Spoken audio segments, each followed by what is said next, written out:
Well, hello everybody. Meet the support team. Couldn't resist popping that in the beginning. Aren't they so cute asleep?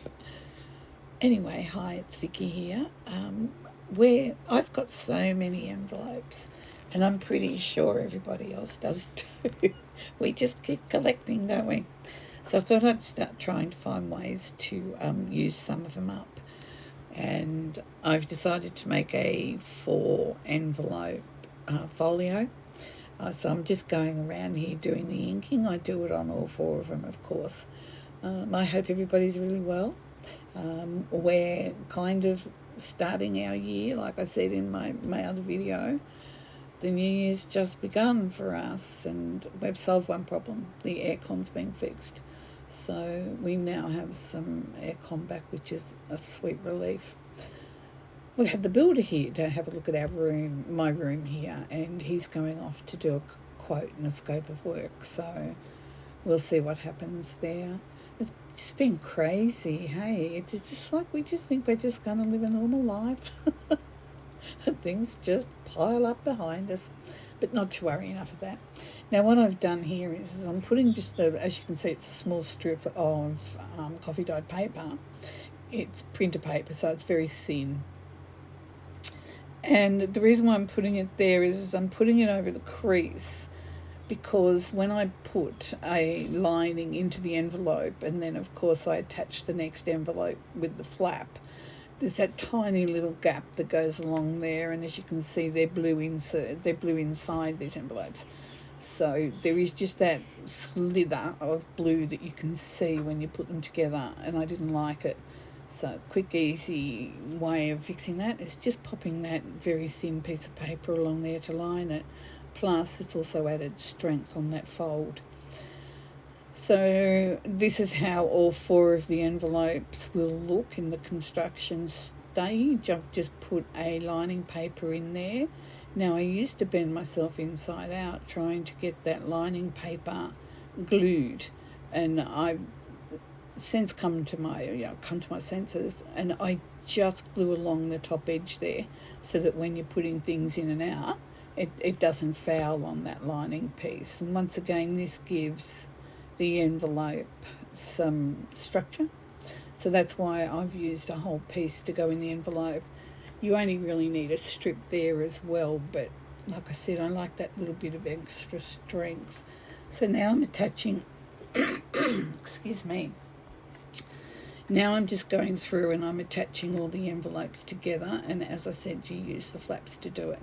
Now this doesn't have a spine, so I always turn myself inside out and into knots, trying to get them nice and even and level, so that when we're finished it all sits together nice and evenly. Now I just go through and write 1, 2, 3, 4 on there, and I do the same on the back, but I put B in front of the 4 numbers because I can get confused very easy when things flip and flop and go backwards and accordion. It's all part of the joy that makes me up. Directions and left and right should be abolished. Um, let's all just walk around in circles. It'd be so much easier. But anyway, in goes that piece of lining. And then now I'm just gluing this down. So you will have the envelopes joined. Some will join to one side and one will join to the other side. So on this one, the actual flap of the envelope is on the outside. The one that we did before is on the inside. I think that really you could have it going any way you want as long as it all folded up into a concertina. You could have two inserts on the outside, or one insert as I've got on the outside and 2 on the inside. It's really entirely up to what you want. So there we go, we've got it all. This is the constructed envelope. I didn't show huge amounts of details because this has been done a lot. Now I apologise for the gloves. I find them quite difficult, and I find them distracting, but my fingers have been so sore I was having trouble using them, which if I wore the gloves the way I'm supposed to, they possibly wouldn't get as sore as what they do. But I gave them a good soak in some hot water and Epsom salts, and I put my gloves on, and we just power through it. While they're still working, it's what do you do? It is what it is. So now I'm going through. I've used a couple of Tim Holtz pages, 12 by 12 pages. This is the year for getting things done and stop hoarding stuff. So I've had some Tim Holt 12 by 12 for quite a while, and honestly, it sits on the shelf. Nobody sees it. It's just crazy. So I'm using it. And the other thing too now is because my craft room is now half in one of the bedrooms and half down here. The one thing about having to move everything, I guess, is I've found some stuff that I didn't know I had, so we can work on that. So this is, I've just showed you the start of the first page with the butterflies. We're just cutting our matting now and putting it on, and I've just used a very fine border around. As you can see the inked envelopes just poking out on either side. So that's the front done, and I think it looks quite nice. And now we're going to go over and we're going to do the back. So you can see up here I've got the first page, and the last page is actually a pocket. So there's 2 pockets at the front and 1 at the back. Now I'm going to put a notebook in here, and I didn't think any more than 3 pockets were necessary because this doesn't have a spine on it.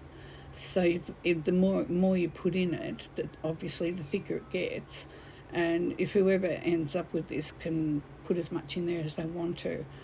But for starting out, I'm just having it without the spine and being a little bit more careful about what goes in. Now, if you're a smart person, I'd just go back a little bit because I've forgotten it again. When that butterfly matting and this one up the end with the leaves, the green leaves at the other end, you put your closure in. So I'm using a sari silk, and no, I'm not. I'm using a seam binding, and the seam binding should have been attached before that bit of butterfly paper and the green leaves went on.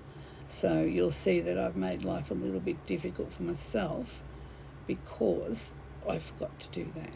So I'm just going through putting the thumb notches in now. I'm really, really happy how this has come together, apart from forgetting to put the seam binding in when I should have. I'm really happy with the way it looks. I haven't been doing very much, if any, creating since before Christmas, and this is done on the 15th something of February, early February anyway, somewhere in there. So I've had a couple of months where I just really haven't been doing much of anything. It took me so long to sort out where everything was and get some sort of working system. So I'm a bit clunky and I'm having a little bit of trouble finding my words to talk at the moment. So I do apologise for that. So now I have come to the realisation, yes, indeed, there's my seam binding. I want it to be attached, and I wanted it to go underneath the matting. So this is me having to do it a little bit more difficult. It's a little bit more difficult, obviously, doing it this way. But fortunately, the way that I glued those 2 panels, it gave me the opportunity to be able to slip that seam binding in underneath. So we'll just do that now. Now what I did for extra strength on there, along that edge, along the long edge, the edge that this has been poked into, I did a row of stitching on the sewing machine just to give it that extra strength so that seam binding would never get pulled out. So I've done that on both sides, and I'm just deciding now oh no, I've still got to do the other side yet. So you can see I've just been able to open that up a little bit with just a sort of like a pokey tool. I think it's a little embossing. It's got a little thing on the end of it, but that's neither here nor there. So now I'm deciding how much I want to be able to do the bow, and I usually tie the bow off. So I was just about to cut it, and then I've remembered I usually tie a bow, because obviously the one that goes around and wraps up needs to be longer than the one that just comes in from the side. So yeah, it's a bit hard watching me do some things like making bows at the moment, I'm sorry, but we get there. So there we go. There's my bow, and I decide how much I'm going to cut off there. Now I've made a little notebook out of coffee dyed paper, and I was just showing you up the top, that's been sewn across on the sewing machine. So that booklet's held together, and I'm only gluing it into the folio, the pages. It makes it easier. Well, I don't know how else to do it really, other than glue every page on top of one another until you've got enough pages, which is possible if you don't have a sewing machine. You just lay one paper down, put a bit of glue there, lay the next one down, so forth, until you've got as many pages as you want. So I've put one little notebook in there, journaling spots, or it could be used as a little business folio. It's got tucks to put some business cards in, or notes you make, receipts you get. So it can be quite versatile. It just depends on how you want to use it. It's slimline, so it will go into a handbag. So now what am I doing? That's a 12 by 12 sheet that I've cut down, a Tim Holtz that I've cut down, I'm not sure. Now what I've done with this folio is because this is going to go to somebody at random, so rather than make ephemera to go in it, because we all know how to do that, what I thought I would do with the scraps, that the bits and pieces and a little bit of extra, just to, oh no, I'm ahead of myself again. Oh, I am sorry. So anyway, you will see that I'll just be putting paper in these envelopes, because we've all got ephemera, and we get some, or I've never got some that I didn't know what to do with, but sometimes you may get something that's just not quite right to fit in with your project. So by putting pieces of paper in, you're giving somebody paper to create what they think they want. So back to what I'm actually doing here, I'm just doing a couple of clusters just to decorate a little bit, just to take the plainness off. And that's the Field Notes stamp. Very, very versatile stamp. I think one of the best valued stamps that Tim Holtz has. They're all beautiful, but that's really, really versatile, that stamp. Now I've just put some gilding glue on there and waiting for it to dry. Now with that gilding that we put on, I have found that the wetter it is, the harder it is to get on there, and if you do it the way they say to do it, it actually works so much better. Give that glue time to go off a little bit. Now I've come back the next day and gone, oh, that's right, I was going to put some imitation gold leaf on there, and it was still tacky, and I was able to put the gold leaf on it. So the drier it is, goes from wet to tacky, it is a lot easier, and you have much more control over what you put on there. So my impatience has constantly made it difficult for myself.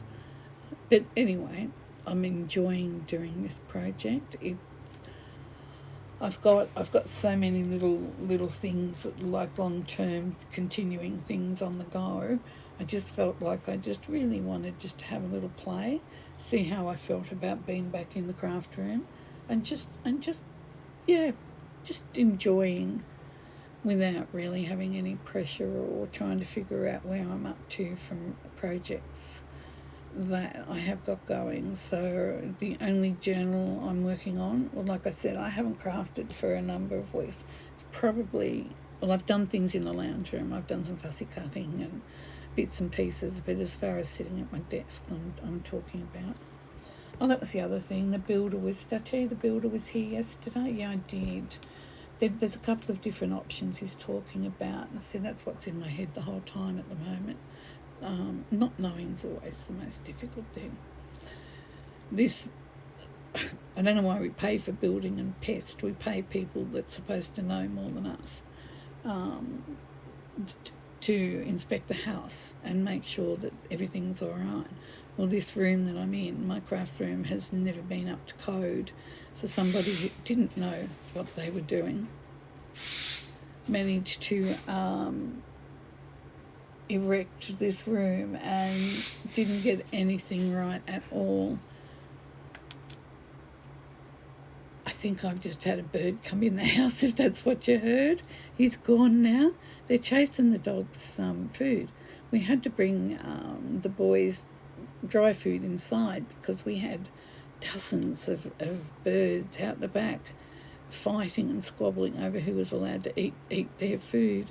So we brought it inside, but they're starting to get really clever and coming in now. So, of course, if one of the dogs spot them, it's like we're all chasing after the bird because we don't want the dogs to chomp the birds. So it's all quite a circus at times. Oh dear, the crazy house we live in. It's really quite funny. A bird came in the other day, and I wasn't. I was up in the bedroom, and Graham's chasing this bird all around the lounge room, and it pooped everywhere. He was looking at his orchid leaf last night in the lounge room, and he's gone, "Oh, is that a hole in that leaf?" And no, it was a bit of bird poop. Yeah, so it's not just a question of getting the bird out. It's a question of watching where he's going, so we can go back to clean up after them. Crazy times. And then I guess the birds and the dogs have a good old time. Louis, please don't. Good lad. I'm holding my breath, just hoping that this pair don't start up anything. Graham's not home, so I'm trying to get this finished before he gets here because bedlam breaks out when we come home. You'd think that they'd been left by themselves for years, the way they carry on. There's nothing like a welcome home from a dog to make you feel loved. So I've just put a little butterfly there, and I've put a little saying, just to brighten, just to make it a little bit different. Now, what you saw me fiddling around with the butterfly and the feelers, I always used to sew up the middle of the butterflies and then cut the cotton a little bit longer and make feelers like that, because it's just too hard to cut round most of the feelers. So what I do is I get a length of cotton now, and I put glue on my fingers and I run the cotton through my fingers, stiffens it up really nicely, and then I just stick it to the back of the butterfly, and we have feelers. And I don't have to be getting the sewing machine up all the time and tying off the sewing and making sure I get it just right. So I've just found this a really, really easy way, and the glue just stiffens them up beautifully so they sit lovely. It can be a little bit fiddly to do, but I think it's worth it because then we have got, like I said, we've got the nice feelers there. Now I've got a big truck coming in. I'm sorry.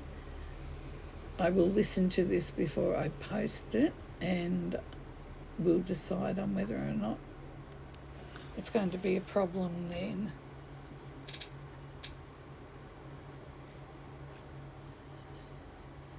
Yeah, we've had a funny old start to the year. We've had our beautiful friend who is more family member. You know how we go through life and we get people in our life that become our family. Well, we had our family here for, I don't know, about 8 weeks or so.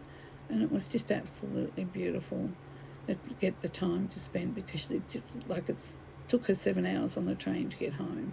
So we live a long way away from each other these days. We used to live near each other when both of us were out on the farms. So we take the opportunity where we can, and it was just lovely. So, and yeah, I'm starting to feel really a little bit more positive, being back in my room, and I've decided what I'm going to look like moving forward. Hopefully I'll be able to figure out this talking caper. So I'm still working on Hope, the journal. What else? I'm still working on my one basket at a time to use up everything I've got in the place. And my 100 Makes My Way. Now I've got an announcement to make. It's coming up, I think, in the next video. You'll think I'm crazy, but I will continue to do my 100 Makes My Way. So this is a 100 Makes project here, my way, which means that I make an item that the only thing in it is what I've had in my room from when I first started the first one. I think this is number 3. So there's nothing in here that I've bought since I started. So this one will be able to count for a number 3. I need to just do a little quick video and show everybody what I've got. That's I was getting ready to do that and had a couple of things out that I've done, and then everything's higgledy-piggledy and upside down and inside out. So I'm just taking a little note of what I've done so I can get the projects and say, well, here's one of my 100 Makes My Way. And my way, it could take me 2 years to do 100 things. And like I explained before, if I made 10 of these, only one, it would only count for one.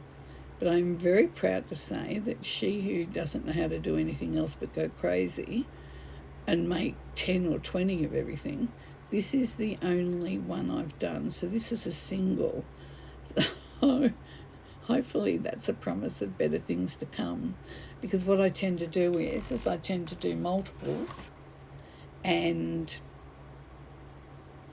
then I'm bogged down for 3 or 4 weeks making all these things, because I don't want them to be yet another basket full of half-finished things. So I've figured it out, I hope, in this instance anyway. This is a single envelope that I've made. So that is pretty noteworthy from me. So here I am now, I'm sorting out what I'm going to be putting in the pockets. And like I said, I'm just doing papers, putting papers in it. Before it goes to where it's going to go, it might have a few other bits and bobs added into it. I'll just wait and see. But because I'm going to be sending it through the mail, I'm trying to keep it a little bit flatter, because postage is so expensive. If I spend a huge amount of money sending one parcel, that means only one person got something, which is totally okay. But if I don't spend too much money on postage, I'm talking about, more can be sent out. I think it's a bit scandalous. I think America's got the same problem with their postage charges.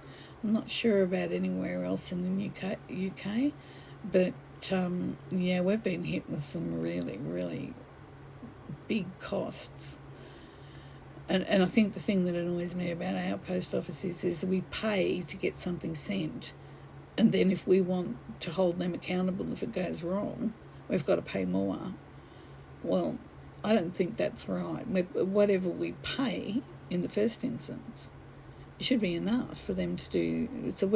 They want us to pay for their incompetency, basically.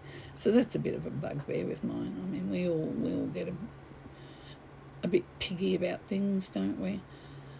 So I'm just going around here. I've layered that and put that on, so somebody could just cut the tops or decorate that, and they've got a piece of ephemera that might fit right into their style.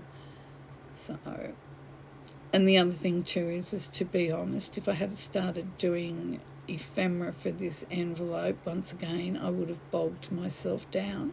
So I just wanted to keep this project nice and easy, nice and slimline, and just get it done. Does anybody else get into a huge amount of mess with that gold gilding paste?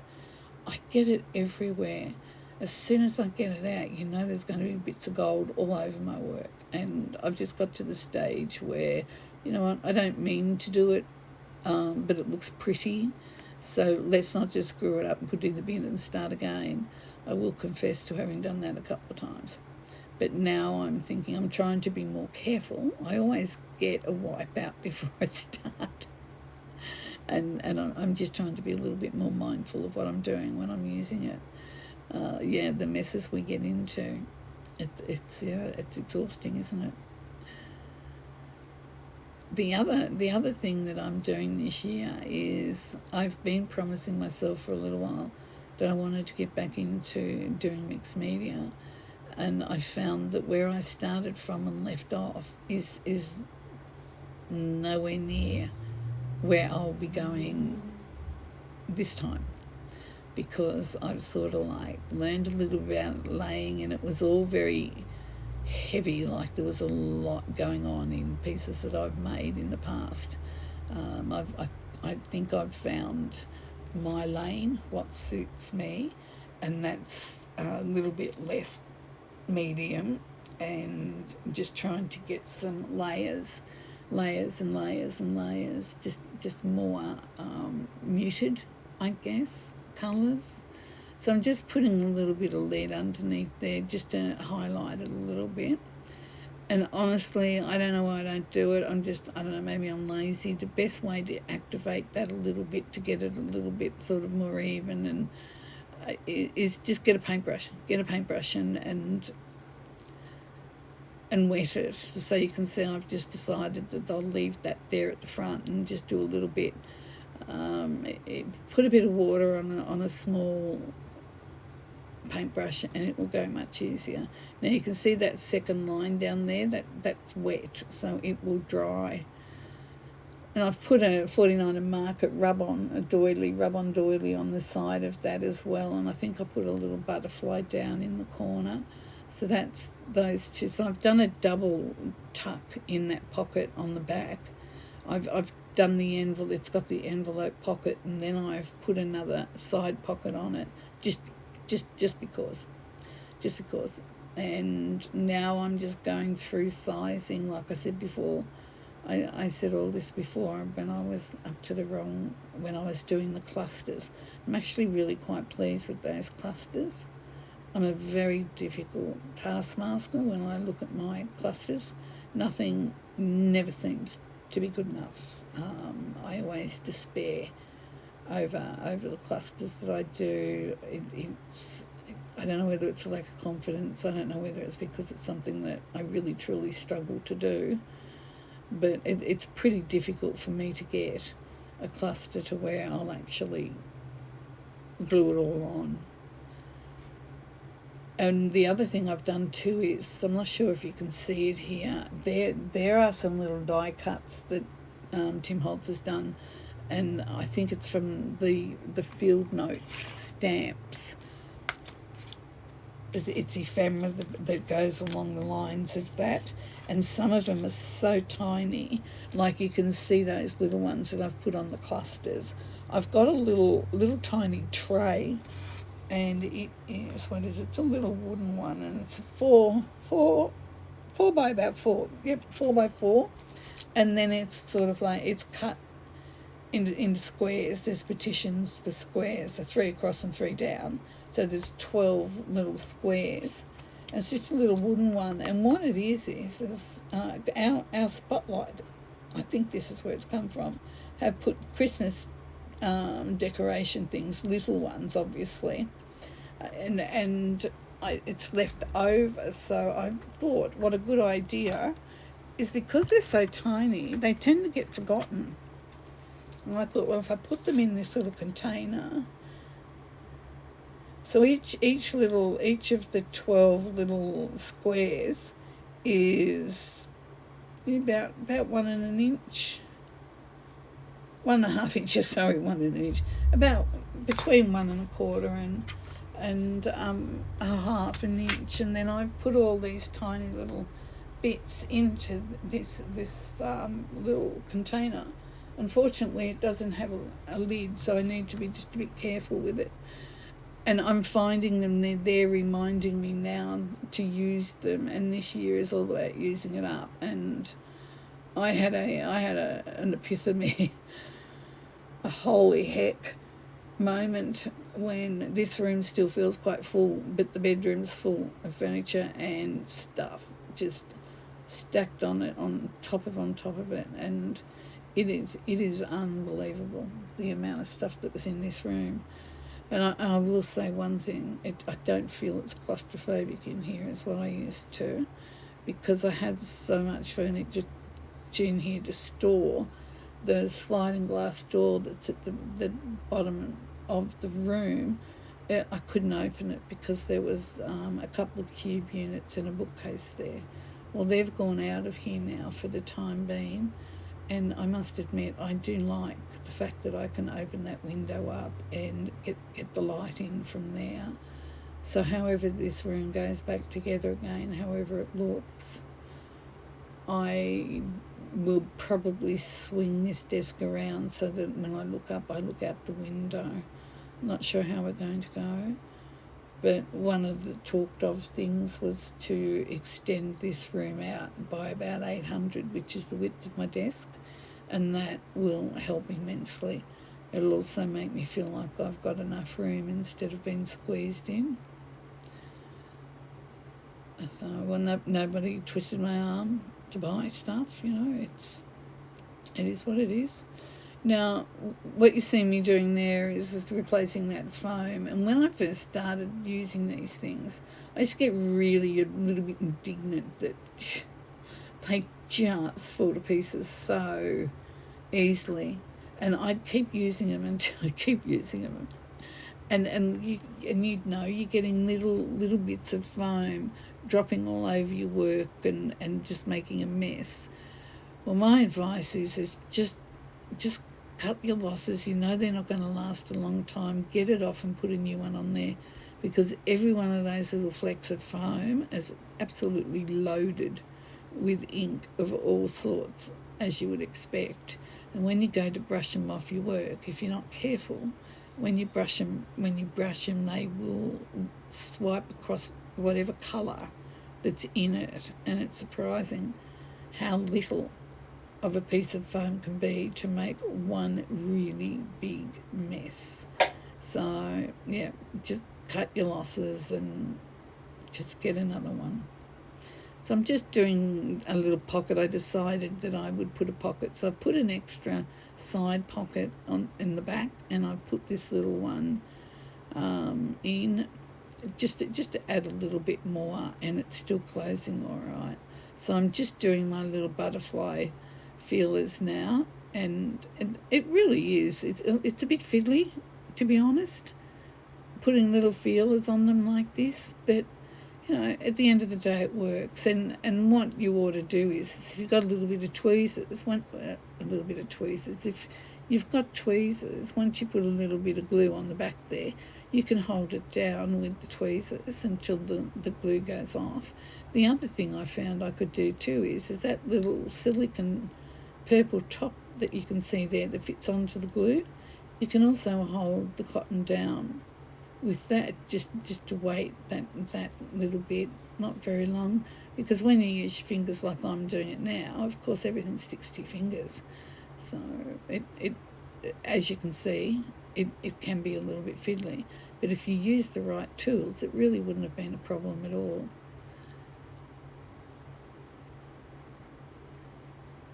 So now, just as I put that down, if I had tweezers, I could have used the tweezers, but because that's right there, I'm using it, and I'm just sliding it down the body a little bit, just to make sure I've got it long enough, and there you go. So you just need to be smart about it. Like I said, I won't deny it's a little bit fiddly, but once you get a habit in a sort of like formal way that you do it, you will find it'll go really, really easy for you. And I just think it makes a difference to have the feelers there. It's kind of like my thing. Because they're stiff, you can tend to roll them and get them to go where you want to. Now I'm hoping I cut that. Oh yeah, I am. And so I'm hoping I'm going to cut those because they're a little bit too big. And it's always easier to make them a little bit too big, isn't it? Because we can't glue it back on. And there we go. We've got little feelers the right size for a little butterfly. So I'm very happy with that. And I just decided to put that pocket on there because I do have enough smaller bits that will work well going into this little folio. So I thought, well, since I've got the smaller ones, why not just pop a pocket on there? And I said that was inside, but I'm pretty sure that's the last page. I'm not sure now.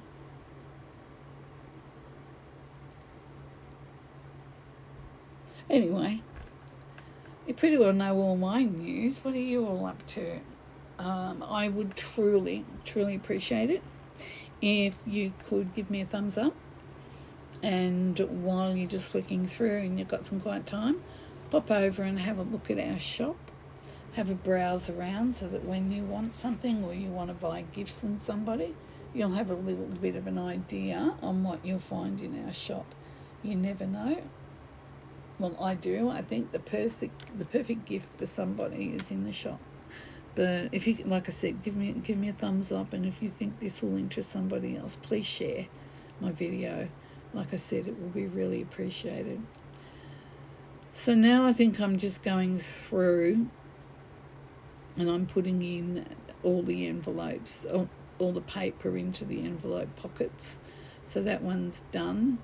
Now we've got to decide, oh no, I've done it all. So I've got this in that pocket there. So as you can see, you're not going to be able to put oodles of stuff in here. You will be restricted. But I think that, like, if you were going to a craft day with your friends or going away for a few days, you could pad this out a little bit with papers if you wanted to do an art journal page or wanted to collage while you were away. This is a good way to be mobile with it. It's surprising just how much ends up in here.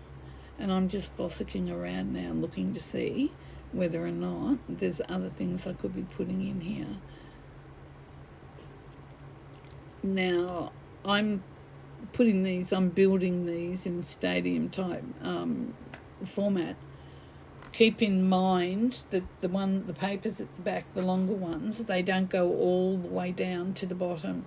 They are shorter bits of paper, and I just realised they look like they're really long pieces, but they're not. Okay. The long pieces are in the envelope pockets themselves. So now what am I up to? I'm never quite sure what I'm up to. I think maybe I might be putting something on the front. So what I've done on the front, that's the Tim Holtz paper with the 3 butterflies going down. So what I've done is I've stuck 3 acetate butterflies just on top of the ones that are printed on the paper, just to give it a little bit more interest.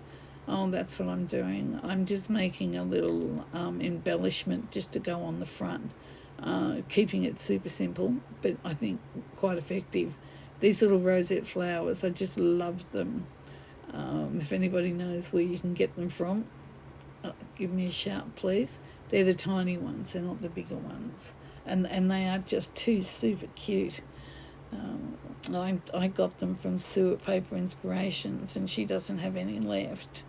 And she was saying that she can't find them anywhere. So we'll put out a call to everybody.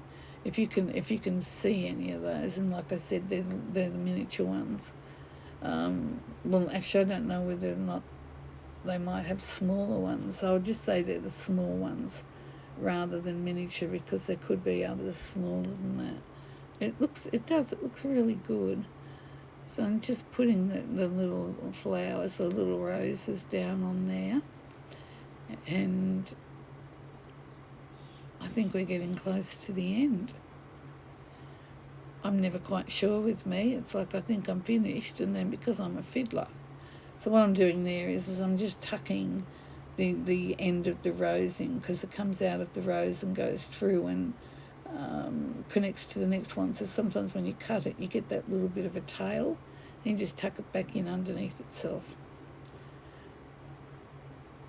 I decided that I need to be neater with everything that's around my desk, because sometimes you can't see the tree for the forests. But I don't think that's working too good for me yet. That's a work in progress. And this sizing is really very yucky too. It doesn't matter how careful you are with it. You just are. Just accept the fact that you're going to end up with a messy bottle and a paintbrush that's destroyed but does work to do what you want it to do here. And I've decided at the last minute to put some imitation rose leaf on there. Otherwise I wouldn't have put the roses down until I did it. So I am a little bit back the front still, but I'm getting there. And the other thing too is if you're struggling a bit and sort of procrastinating, you're not on your own. Just try and do something small and post it on B&Me Creations Facebook page and show us what you've done. Tell us about your journey making that piece, whatever it is. This for me is getting me back into the swing of creating. That's what this piece represents for me.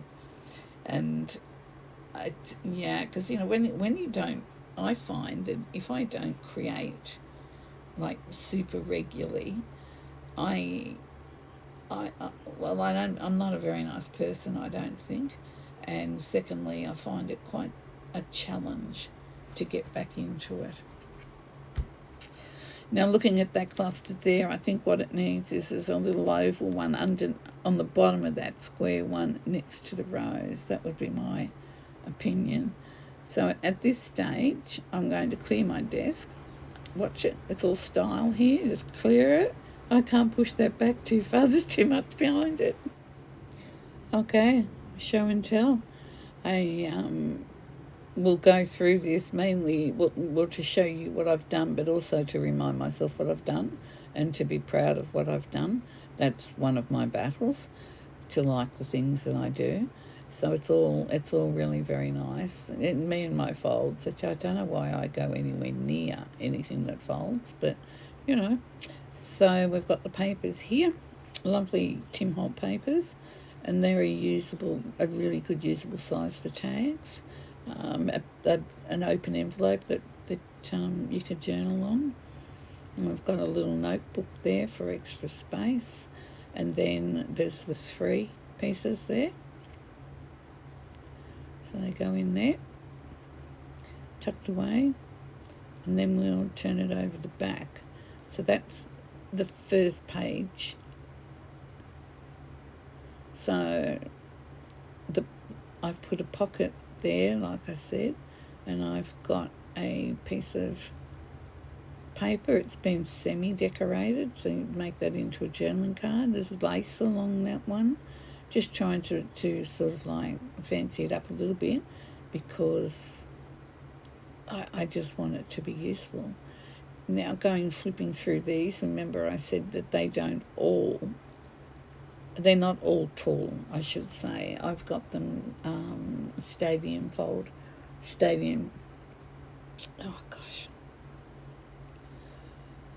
style, I guess. I'm sorry, I've lost my words. It's really quite annoying and quite embarrassing. So I'm just popping a couple of those little, I think they're 3x4 cards that are in the back of the pack, and I'm just fussing now, just looking for other bits to put in there, just to make it a little bit more than what was there. I didn't think that really there was enough in there. So these all just happen to be ephemera from Tim Holtz as well, I think. Once again, I don't know why I'm hoarding it, but it's got to be used. So I think at this point, I would like to say thank you so much for being with me. I'm a little bit clunky in my voiceover, I'm sorry. It'll get better. So I'll just say, please like my video. I'd really appreciate that, and share it.